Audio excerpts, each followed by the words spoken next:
Hello, everyone. So I wanted to give a update to the situation that's going on with my computer and why it's not fully complete yet with the new upgraded parts that I was putting in here.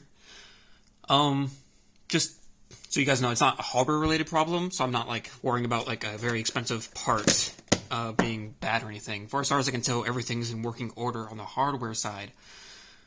The main thing I'm having to deal with right now is firmware on the motherboard.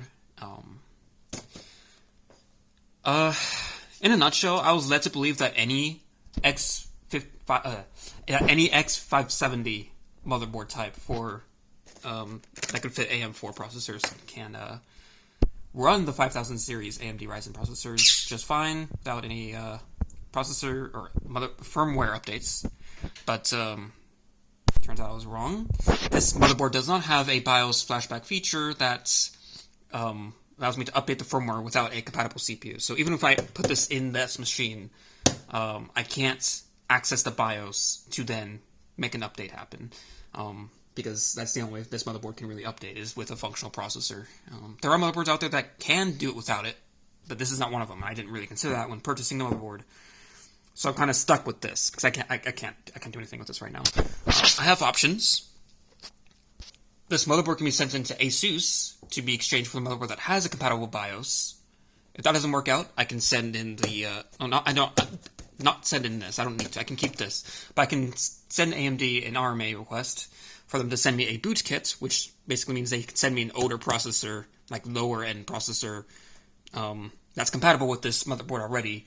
So then I can just use temporarily to update the BIOS and then send it back. That service is free if I meet the requirements.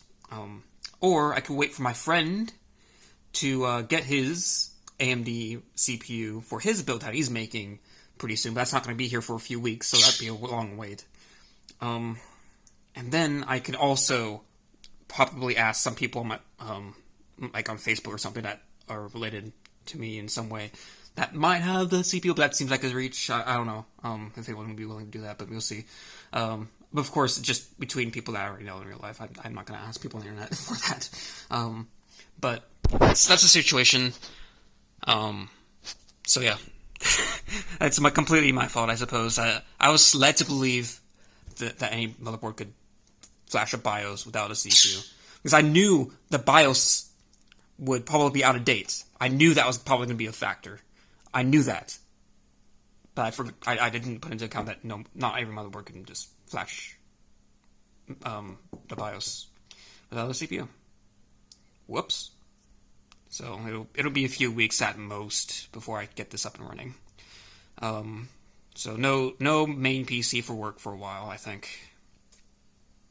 So yeah, there's my conundrum. There's my error and mistake. Not an expensive one, just one that costs a bit of time.